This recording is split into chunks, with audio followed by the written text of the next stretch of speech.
Okay. Do it from that computer. Mhm. And awesome. Alrighty. I think yeah, we're live on Facebook already. Good morning, Aaron. How are you today? Great. Do you hear me Uh, okay? yeah, we're doing good. Traveling nonstop. I was out in Vegas this weekend. Now I'm back. Nice. Uh, Today, always excited to be here, especially with now we're doing a cybersecurity, specifically talking about the WISP today with you, right? Yep, absolutely. So, right now, my name is Vicente with Latino Tax Pro, and as always, it's a pleasure to be here in front of everybody and bringing a little bit more information as we get ready for tax season. Um, this year, or it's been actually programmed for the last few years about having a WISP, which is the Written Information Security Plan. We just go by the acronyms because it's easier. It's a mouthful to say the whole Written Information Security Plan, and I'm pretty sure you get tired of that one, right, Aaron? hmm So now, a lot of people, yes, you can download a template, but how many of you have really read through and complied with what this template says? Because there's a little bit more information that you have to do. And are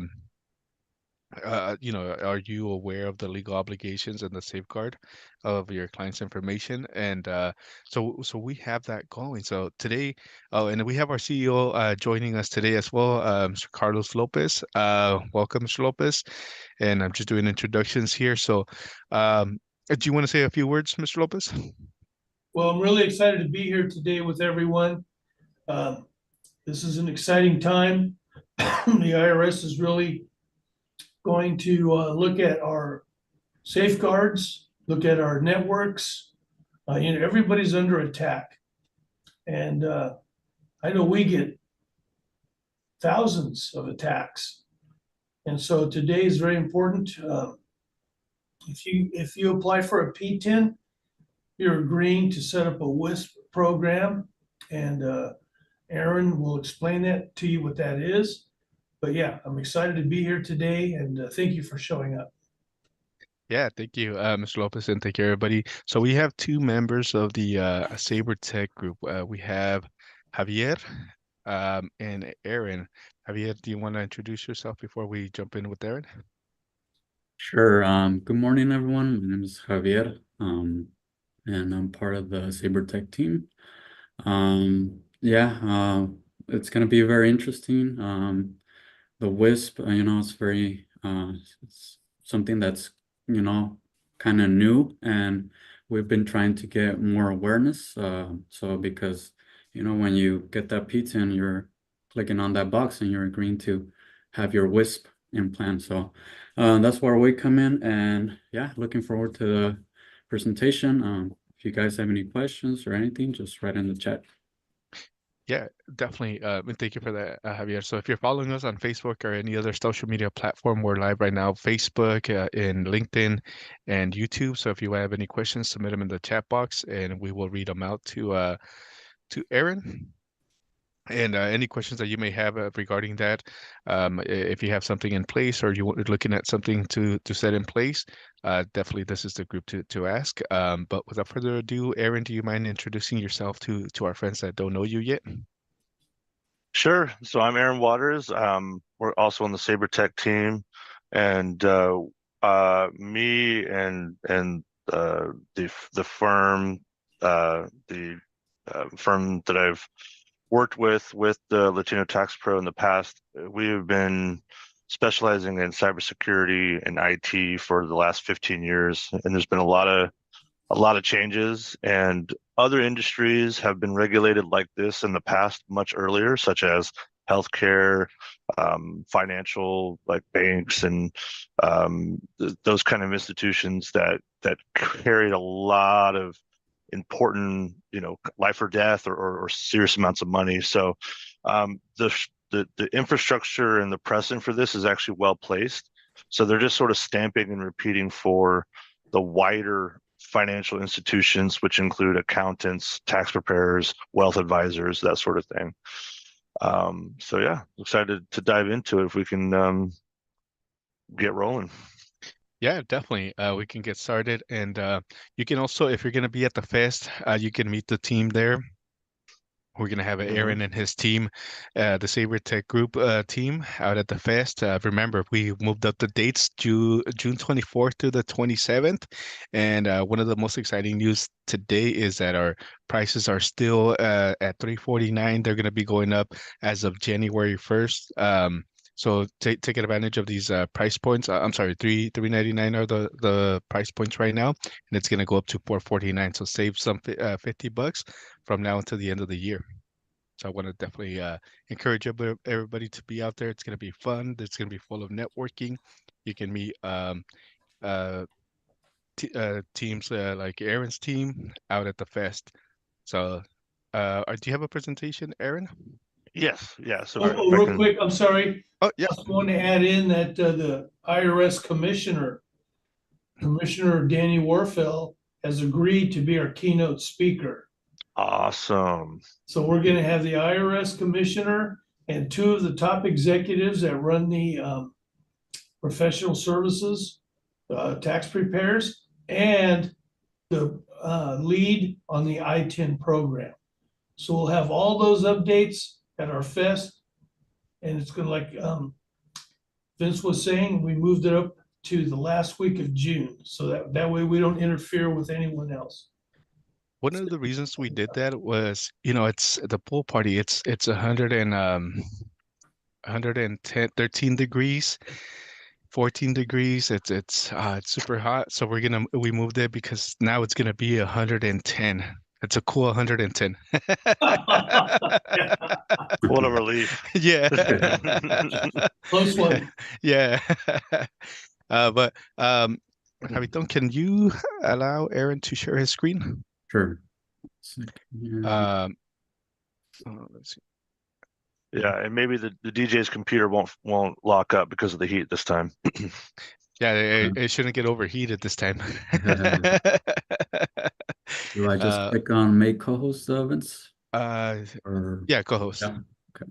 Yeah, only from the music that it's playing. Yeah. There you go, Aaron. Alrighty. Alrighty. So everyone should be able to see that now, right? Yeah. So before you get started, again, welcome everybody who's joining us through Zoom or Facebook. If you have any questions related to the cybersecurity, the WISP, or IT services, definitely submit them in the chat box, whether you're following us on Facebook, Zoom, and we'll get to as many questions as we possibly can. We'll have Javier moderate today. Thank you, everybody. All right, well, thanks, Javier. And we've been talking about how we could provide some really good value here. And this is probably going to be one of many because this is kind of a dense subject. And I think when you go to the fest and when you look and you go to other webinars and you see, a 45-minute run through of cybersecurity, it's a dense topic that professionals in our industry of cybersecurity analysts spend years studying for passing tests and getting certifications. So what we want to do here is by picking out the parts that really matter to the audience here and being like, okay, because it can be overwhelming and it can be like, oh geez, like when something is that overwhelming and it's coming up on tax season, you really don't want to spend too much time like this stuff isn't like that exciting, I imagine. So we want to actually break out specific topics later on in the next few months leading up to the fest that's going to actually dive deeper into each of the points that we'll talk about and really explore it a little bit better. And by helping everyone understand it better, everyone's going to be less afraid of it and less overwhelmed by it, right? Once you understand something, then it's easier to make decisions and actually be confident. So that's the mission here. So I'll get into the agenda here. So we're looking first at what the actual regulation is, what cybersecurity means in this context, how we're going to implement the WISP, taking it seriously, meaning like what are the repercussions? What does this mean for your business, whether you're one person or you're 50 people, how you actually stay compliant, and then the options that you can take. So we'll start with the regulations. So I think what everyone is familiar with is that when you fill out your W-12 to get your P-10 or to renew, you attest that I'm aware that that way I have to have a data security plan and provide and protect my systems from intrusion and protect my clients' data.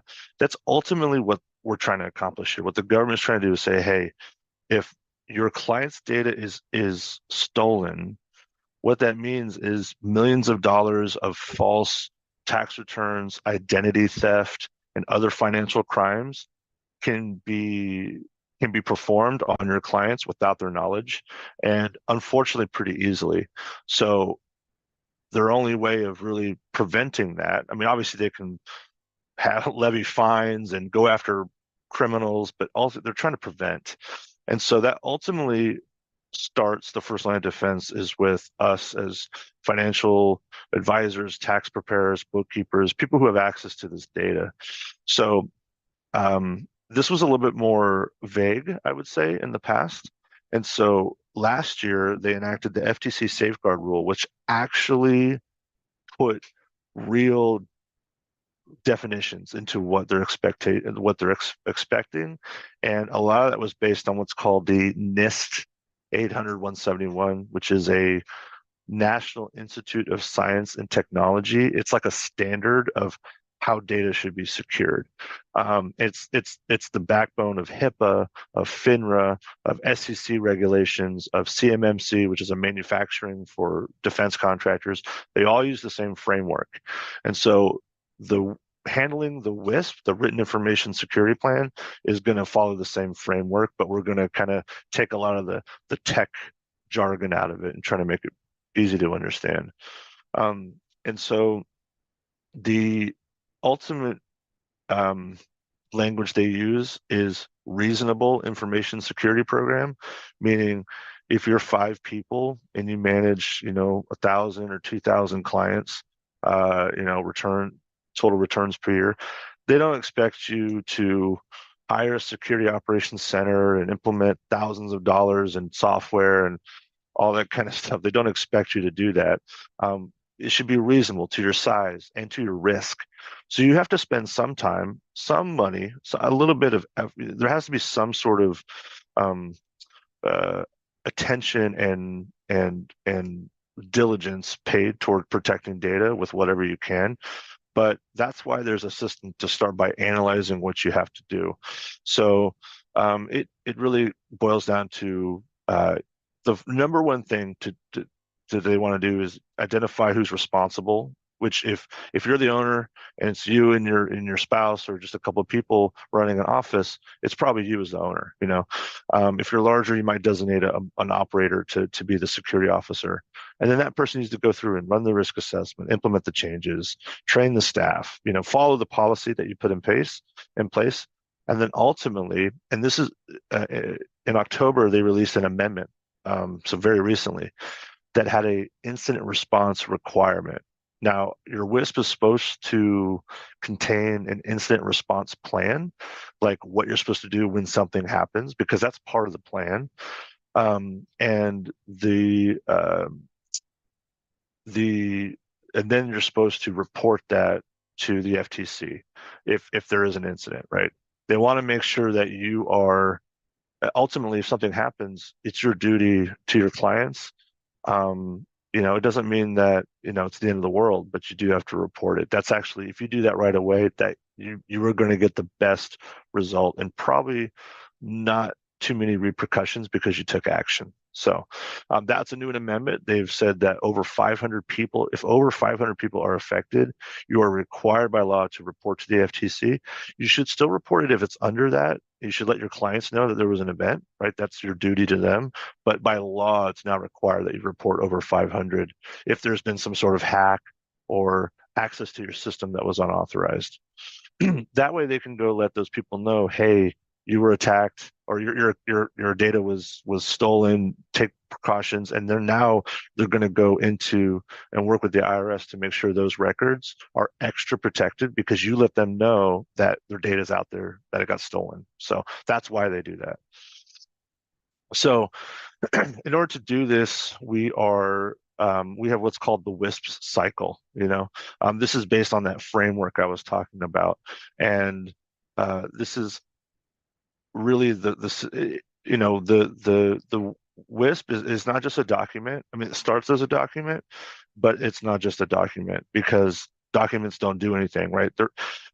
Compliance is not a single action; it's a behavior. It's an actual operation within your company, like you do payroll, like you do pest control, like you do hiring and firing and all that kind of stuff. This is an operation in your business that you have to be, managing on an ongoing basis. So what this loosely follows the NIST format, but basically we start with analyzing what you have. So risk assessment. Do people see this here? There we go. Okay. Yeah, we can see it. All right. So first time using these cool tools. So yeah, so we'll start here, the risk assessment. This is really, I think, where 80% of the work is done, because that's just analyzing what you have. And once you know, right? That goes then to the implementation. So this is where most of the coverage is done. This is where most of the work is done, right? Is actually managing your data security with your team, and then inspecting, respond, and inform. That's if something happens, like if there's some sort of suspected breach, or you get ransomware, or your email's hacked, or whatever. That's when you're supposed to respond and inform. Respond to the action, bring your IT in to take care of the issue, inform the government, inform your clients, hey, your data was stolen, just so you know, watch your, freeze your credit, whatever, the government's going to watch your social for any kind of tax returns that are irregular. And then this is the part that I think that really gets lost, and that's the review and update. So this is on an annual basis, larger, maybe you do quarterly, but you review what's happened and also how the law is changing, how hackers and attacks are changing, and then you update, and that continues the cycle throughout the whole process. So so that is the cycle. And so those steps look like this for the most part. The individual steps of, review who has access and what data you have, like where is it, and how is it accessed by your people or third parties. And then you create that policy, the WISP, the actual document, and then I'm guessing kind of into the implementation. But as far as this actually affects all businesses. I know we're focusing in our industry, but really all businesses either already or in the future will, I think, be required to be responsible for these items here, which is to just know what data you have, where is it. You'll be surprised, you probably don't know that off the hand. You need to assess that, and you need to document it and understand what data you have, how important is it. If someone were to get access to it, how damaging is that to you or your clients? If it's name and addresses, that's not great, but that's not necessarily the worst. But if it's names, addresses, bank account information, previous tax filing, social security numbers, passwords to different things, phone number, like that now becomes a problem. So that's much more, you kind of classify it as a higher risk. And then, if it's sitting on a hard drive that doesn't have any passwords or it's not backed up, that's a high risk issue, right? So now and you want to be honest with it, and then you take action from there. Encrypt the data, meaning you make it hard to read unless you have a special access password, right? That's what encrypting means, is to jumble the data and make it unreadable. If someone were to just take your computer, they can't read your computer unless they have your password, right? And then implementing multi-factor authentication. I think most people are familiar with this, which is where you get a code to your phone when, a lot of times when you access your bank accounts or your investment accounts, or a lot of times you log into Adobe, right? They're asking you to get a code from your phone. That's what we call multi-factor authentication. It's an extra step to verify that you are who you say you are, to verify your identity. Disposing of client data securely is important. Make sure that when you get rid of computers or even paper documents, they're shredded, the hard drives are destroyed. That disposal, because if you just throw something away without destroying it properly, that data can be stolen and you wouldn't even know. Training staff, actually doing cybersecurity awareness training on a regular or annual basis, and bring up that water cooler talk. Like make it so that the total IQ of cyber data security in your office is like, it's not this like spooky thing that we don't understand. It's this thing that we all, look, we're not experts. You're not supposed to be experts in cybersecurity, but we're all supposed to understand how to lock our doors and turn the alarm code on, right? It's like that. It's like we all expect to leave our house, turn the alarm on, lock the door, close the windows, turn off the AC, right? We have these things that we don't know how it works, but we know we do these things to protect our house. And then, of course, monitoring who has access, third party. This gets a little bit more advanced, right? So of making sure that your vendors, your whoever is accessing your data, whether employees or not, that they're doing it properly. Responding, like I said, and then reviewing their plans. So those are the responsibilities that all companies should be expected to do when they're handling PII, or personal information. All right, so this is how you want to basically implement the WISP. So this is the part where I think everyone should look at, what can I do? How much can I do to make sure that I know that I am compliant, right? So if an auditor walks in my door, I already know what to do. Here's my documents. Here's how I do it. Here's my proof that I'm doing what I'm doing.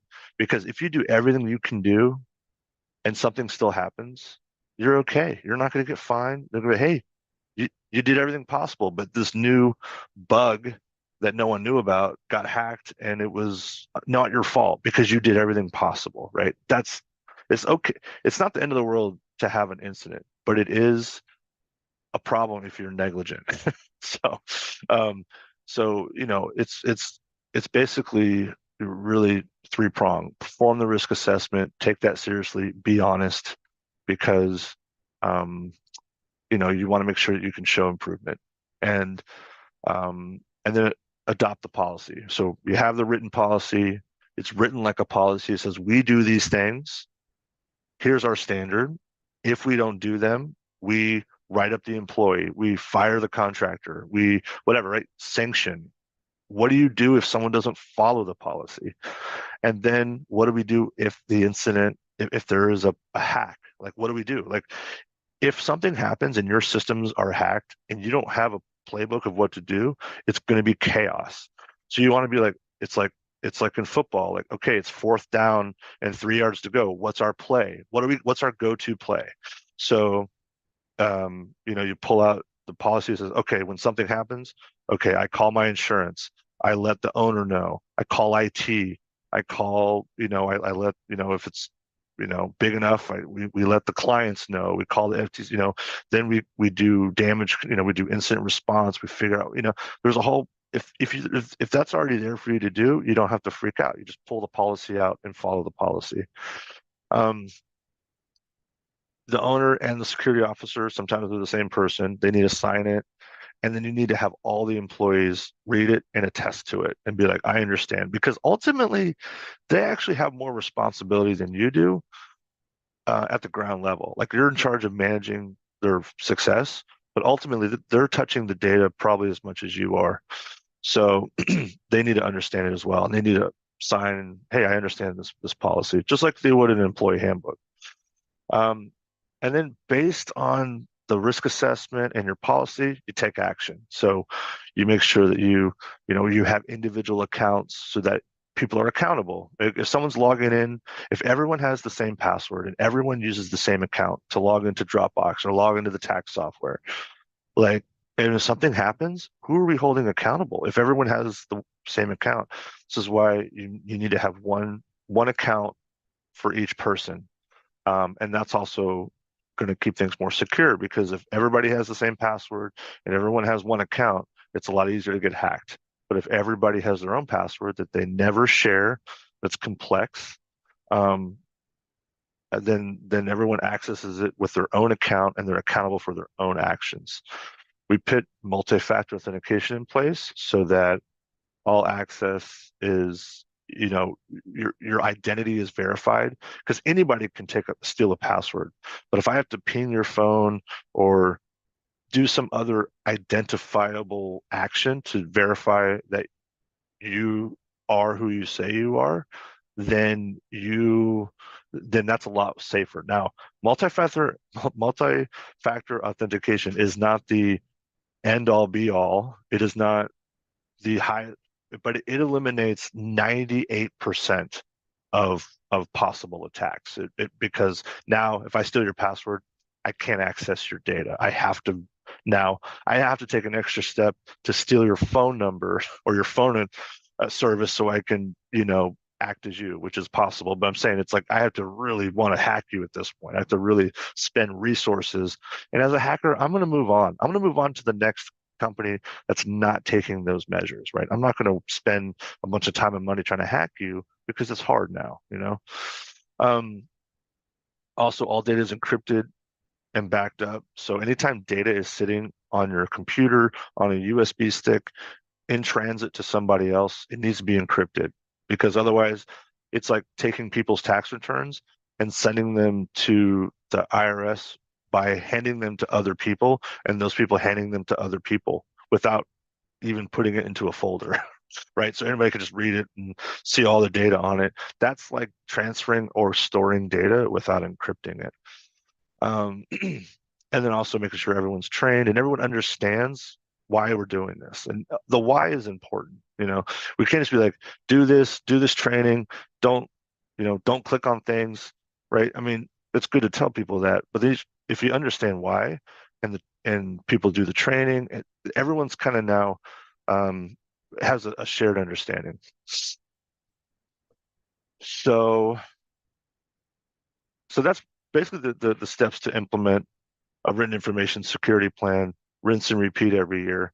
And then we'll go into why this really matters. So number one, like Vince said earlier, having a document and not following through with it is almost worse than not having the WISP. Now, if you don't have a WISP and you checked that box on the W-12, that's technically perjury. So we don't want to not have a WISP. But having a WISP is just like step one of many, because if you don't follow it, that's almost seen as negligent. Like, you understand the risk, you have a policy, you just don't follow it. That's the intention there. And with the government, a lot of things are about intention. When it comes to law, does not look good. So it carries the heaviest fines if that is the case. Like I said earlier, compliance is not a single action or a milestone event. Is just an ongoing mindset or behavior, like an operation, like payroll, like sales, or hiring and firing, and acquiring and losing clients. I mean, it's just an ongoing operation of the business. If audited, you obviously have to produce your written information security plan to the auditor, because either there was a breach or usually there's some sort of event that kicks in an audit. Something happens and they're tipped off. But you need to prove that you actually do the things that are in it, and that if you train, if you adopt the policy, if you made changes to your IT, that you have it documented. If you are breached, like I said, you must alert the FTC so they can take protective actions for the individuals. it's your responsibility as their service provider for your clients. You're doing them a favor by reporting it. Like, you're protecting your clients from further damage, and maybe no damage. Ultimately, if you report it and inform them, hey, your data was stolen. I mean, I think we've all gotten at least 4 or 5 emails in the last 10 years that it's told us, hey, your account was hacked, your data might have been stolen, like from LinkedIn or Adobe or, Target. And they have to do that because you should know. And then now the penalties from this is failure to have, I'm sorry, I should say failure to have and file the WISP. The maximum fine is $100,000, as well as removal of, filing privileges, perjury for the W-12. And like I said, that's the maximum fine. There's also jail time they threaten. That doesn't really happen. I mean, I'm just being real. That doesn't really happen to people. But if you are not taking it seriously and the government can tell that, or they are just like, hey, it looks like you're ignoring this completely, then they will take action because they have to get people to respond. So so this is when it comes down to what actions can you take. Now, we've talked about some serious things. I don't believe in fear and uncertainty to help people make a decision, right? But you should know what happens, like why it's important, right? I mean, ultimately, the mindset should be, I want to protect my client's data so they can continue to be my client, and that I am, just like if you're handling money or you're handling like, radioactive substances, or you're handling important information, very sensitive information. Take it seriously. You want to actually feel that, because if you don't, then you're probably in the wrong business, and you shouldn't be responsible for holding these people's data. They're your clients. They're entrusting you to help with their accounting and file the taxes and help them. So part of that is taking care of their data. And so so that's just the mindset I think we should have. And so everyone here can do this. This is not it doesn't require having 10 years of computer science experience. This is something it's more about business administration and responsibility than it is about being a technical. Now, if you need technical help, you need to hire technical help, right? Either internally or outsource it. But ultimately, managing this process and getting to the point of being like compliant and comfortable with it is not that difficult. I would say, starting off, plan 4 hours a month. And it could be multiple reasons, right? Training, research, following up on people, having your IT do a few things. So dedicate 4 hours a month, about 1 hour a week or so, maybe more in the beginning, to do your risk assessment. And then if you just have that time set aside, then you will be able to achieve these tasks. You need to designate your security officer. That's actually step number 1 in the statute. And what does that mean? It means that you officially have to say, this person is responsible for signing contracts and ultimately being responsible for our security compliance. This is how, unfortunately, they're like, if no one is designated as responsible, then nobody will do it. So it doesn't mean that person goes to jail or anything. It's just that person needs to be the person who is making sure that things are completed. And that might be you as the owner.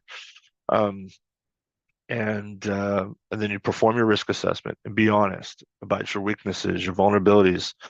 The more honest and forthright you are, the more that you'll show improvement. Because if you get audited and you did a risk assessment and then you're like brutal, you're like, we don't do anything, our passwords suck, and we don't back up our data, and we have passwords that are 5 characters, you just beat yourself up. But then you show that you created a plan and you improved it, and now you have strong passwords, you have MFA, you have encryption and training, and you've taken these steps. You are off the hook. You have shown vigilance and making sure that you've that's what the government wants to see, right? And that's what any auditor would want to see, is like, it would be like intent to improve.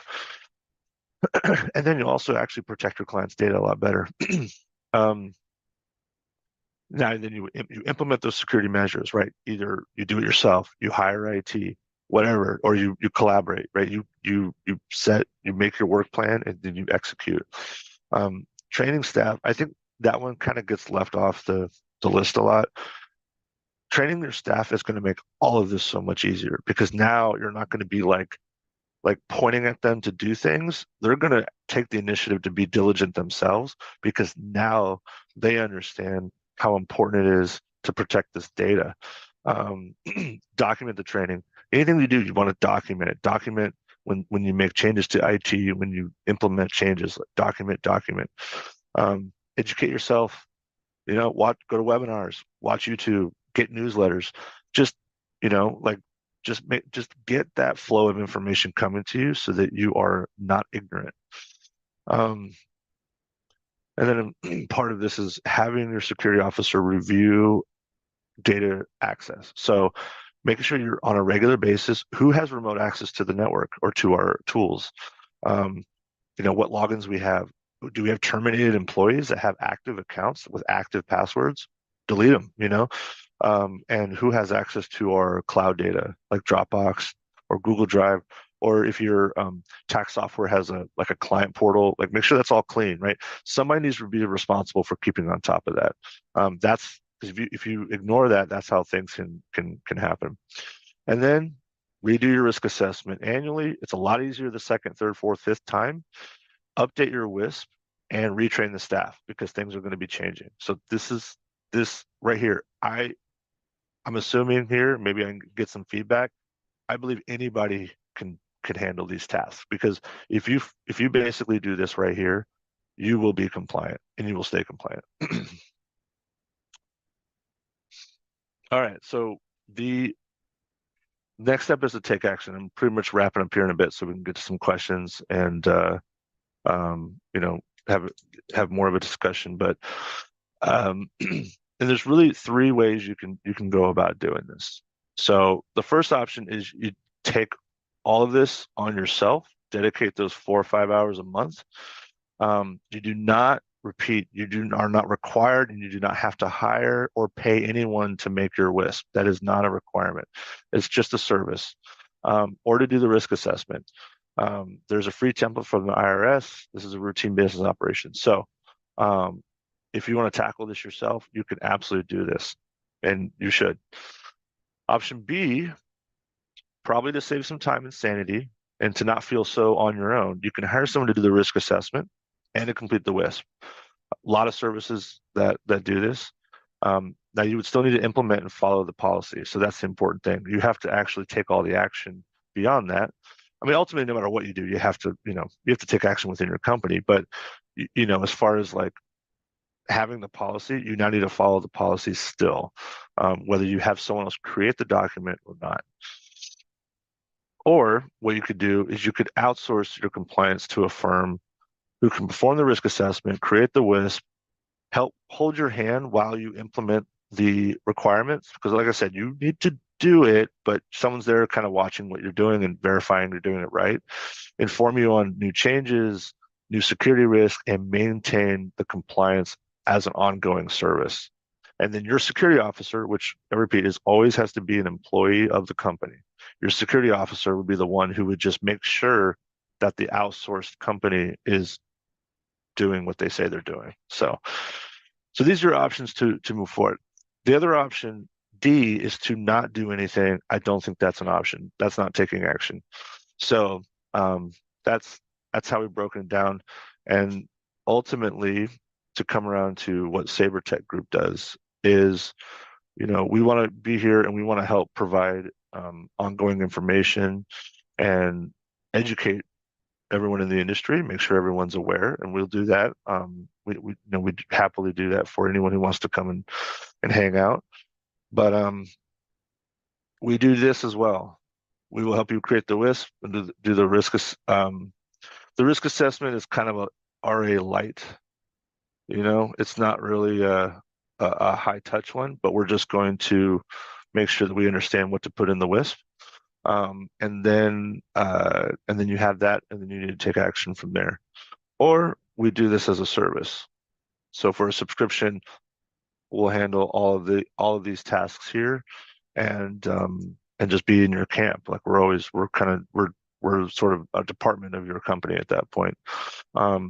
And kind of not listed here, but if you need IT support, if you need technical implementation, if you don't have IT or don't think your IT is up for the task of this, then we can be hired on a special basis to actually implement, to be your IT company. So different ways to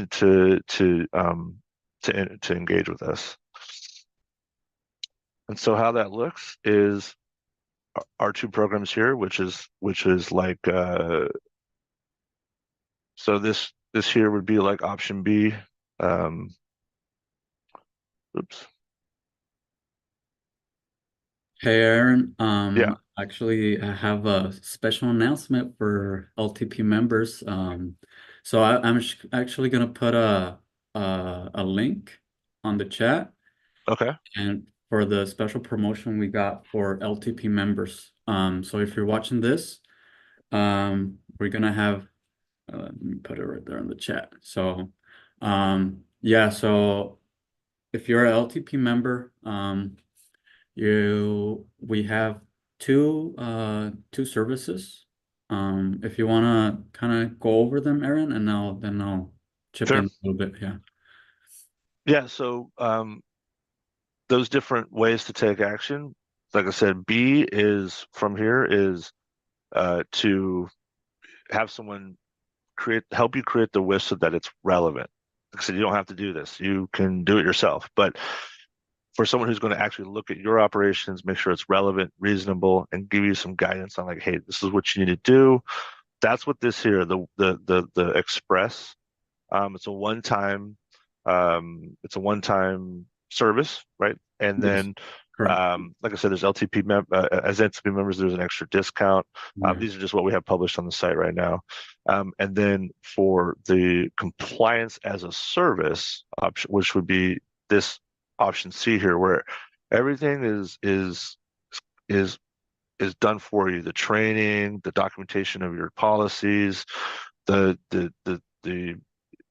constant like some of the features that you have are um, you have the yearly training for all your employees. Then you get like little weekly videos that are like a minute or two long that just help you kind of have these little like, hey, by the way, make sure you do this when you browse the internet. Just like little like kind of tips, just to keep everyone's awareness of cybersecurity on up.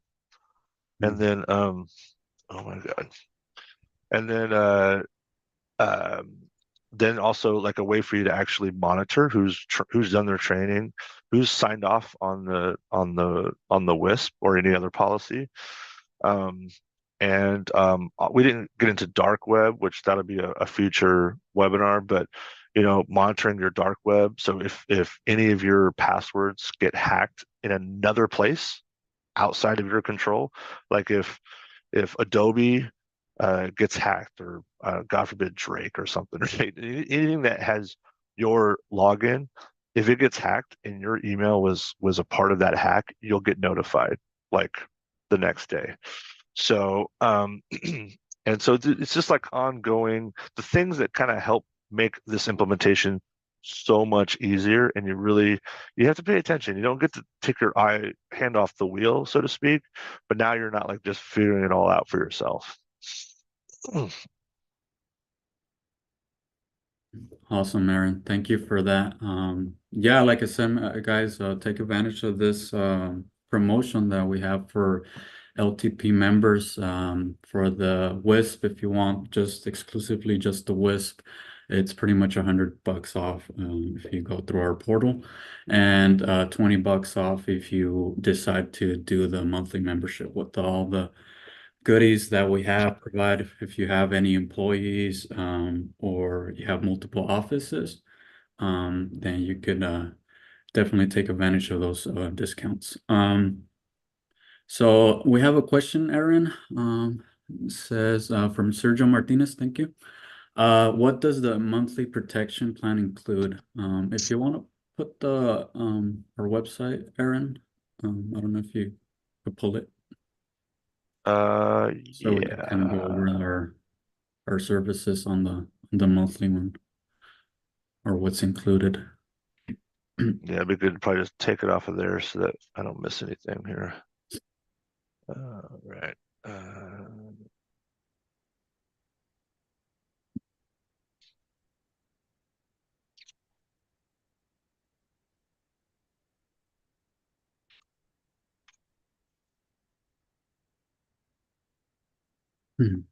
All right, so let's see.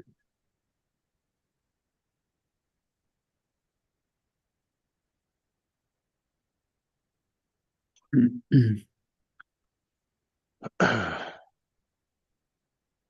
you go. Okay, so the monthly plan. Yeah. So there's some actions, just like a lot of this includes like the one-time one, the same sort of um, actions, right? So one-on-one Zoom to evaluate the business, do like an intake, understand what you have, do a full risk assessment. So it's a fuller risk assessment than the other plan because now we're looking at, because we're going to be advising not just on creating the document, but actually what actions to take. So it's a full risk assessment that is required by the safeguard rule. And then we'll create you the WISP follow-up meeting to go through it. Like we'll go section by section and to demonstrate like what it says, and it's not something you're going to have to go and read all the time after that. We're really going to want to break it down for you, and then really from there you'll kind of know what needs to be done as far as like maintaining your passwords and doing your training and stuff like that. But we'll go through it all with you, and then we provide monthly newsletters that are going to be like a newsletter format, all these recent hacks and attacks and how things are changing, what things to look out for. And so it's keeping your attention on what's happening. But we also provide weekly videos of your of like little tidbits, and things like how to if you're traveling, how to join Wi-Fi safely, how to like they're almost kind of good for personal security as well as your business security. So like little kind of tidbits and stuff. Real-time web scanning. So if something happens on the dark web that includes your information, you'll get notified. It's audit proof, and this system that we use has run into dozens of audits from all industries, HIPAA, CMMC, and it's never failed. As long as you do the work, as long as you do what it says, it's audit proof. We're going to continue with monthly webinars and diving deeper into security topics. The quarterly magazine, which is actually a printed magazine, that we don't print it, right? We'll put it on Flipbook or something, but it's a much more in-depth magazine style. And then I think the part that really helps make this something that does not get like where you do something and then like it gets left and as time goes on it just becomes older and less relevant, is really staying on top of making sure that you're aware of changes with the guidelines, the regulations, or just, hey, there's some new security issue that has now affecting the industry. Here's a way to prevent it. Like just keeping you up to date on knowing that sort of thing. And then, like I said, the security awareness training for your employees. You can do your contractors. I mean, you can train as many people as you want, but the dashboard and this price is up to 10 employees. And then there'd be a per employee charge after that, but that should cover most people. And I don't know, is there anything I'm missing there? No, that was pretty thorough. Thank you, Aaron. Hopefully that answered your question, Sergio. Like I said, it is okay, he said yes. So yeah, thank you, Sergio, for the question. Yeah, We do have, Javier, we have yeah. another question in the chat. Can you check Uh-huh. it out? Yeah, so we have another question by Lupita Sotelo. How long is the LTP discount available? So right now, it's until the end of the year. but it's still we could probably maybe work something out with Mr. Lopez to see if we can extend it. I know times are tough right now, and we want you guys to be, in compliance with the new regulations. So for right now, it's until the end of the year. So, but like I said, we were gonna talk with Mr. Lopez and see if we could extend it. So yeah, Lupita. So anything else, Mr. Lopez, you want to add?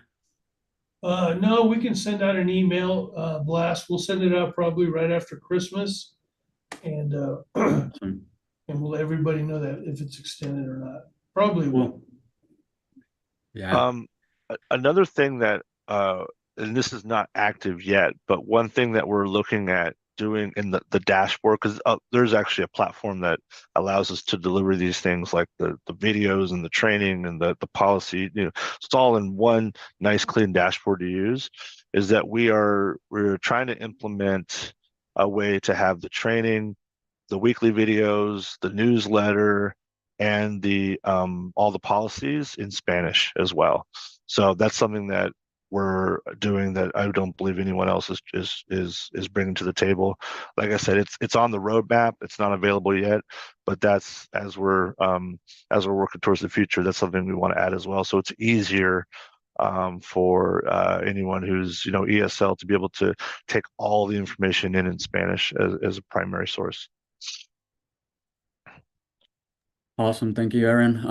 Yeah, I'm gonna put my email in the chat too. In case you guys have any other questions, you guys can go ahead and forward it to me, and then yeah, we'll be definitely going to take care of you guys. We have another question from Sergio. If I do the monthly plan, would it be month to month thing or a contract? If a contract, how long are the contracts? So actually, no, Sergio, we don't have any contract right now for the monthly. So Nope, just monthly. yeah, so just a monthly thing Mhm. here. Now, if you were to, at any point where you cancel, you keep everything that we've done for you, but all the access to the stuff, all those ongoing things, those would then obviously stop. Yes. Cool. Thank you, Sergio. So let me put my email right there quick in case you guys have any other questions. It has a slide.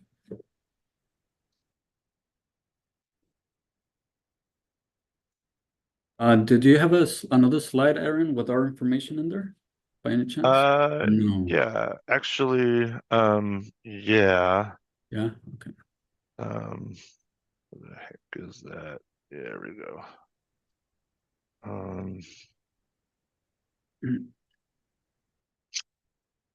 Let's go. Nope. We'll do. And just so you guys know, everything is gonna be recorded, so everything you can go back into Latino Tax Pro, whether it be any platform, and the recording is gonna be there for you guys to rewatch it. So so there you guys have it. We have a QR code. That's our main email. So if you send it to that one, either me, Aaron, or Omar, or other of our employees will get back to you as soon as possible. Send in with the phone number, and yeah. And so some additional things I want to get into in the future, if people are interested, which I think would be helpful, is, like I said, like that's a lot of things, that's a lot of stuff we just ran through, and I didn't want to really get technical. I mean, I'm using some terms like encryption, multi-factor authentication. There aren't other great terms for these, but what I think would be helpful is that we dive into these topics in the future, at least, especially over the next few months leading up to June. Like take a whole 45 minutes to just talk about password management, the pros, the cons, what can go right, how can you get away from having one password for everything that's the same? How can you get away from having an Excel file on your computer or on your server that has all your passwords, right? I'm sure everyone's like, oh gosh, yes, I do that. Yeah, that's what we all do before we manage passwords properly.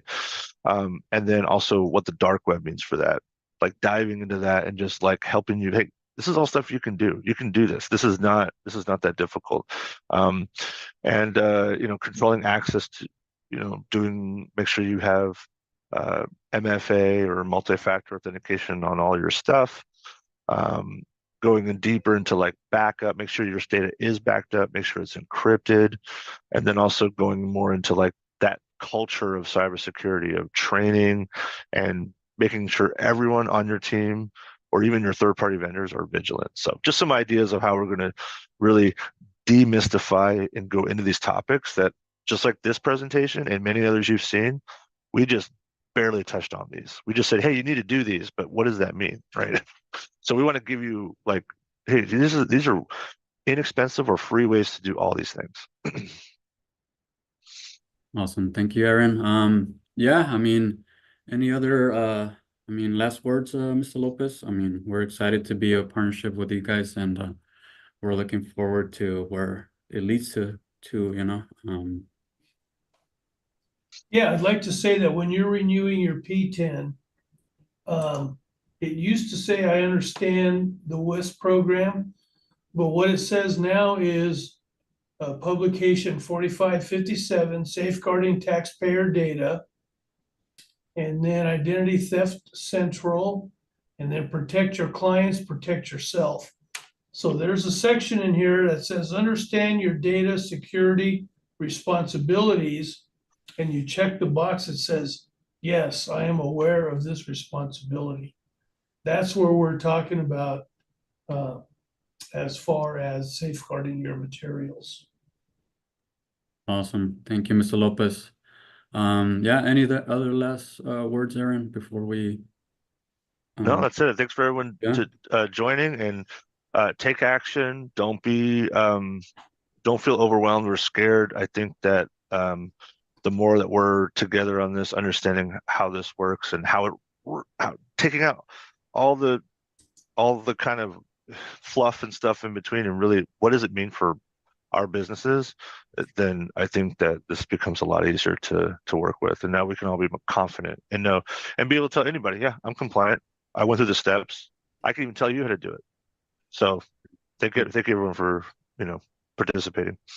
Yeah, thanks everyone. Well, thank you all for tuning in, and we'll go ahead and give you guys your time back, and hopefully we're pretty much Mr. Lopez and we are, gonna be a real this connection is real important, and we're gonna keep doing probably more webinars, right, Mr. Lopez? That's With different right. topics. So stay tuned for those Latino Tax Pro emails. And yeah, we're very happy to start this collaboration. All right, guys. Everybody have a nice day, and you guys take care. Bye. Thanks a lot. See you guys. Bye.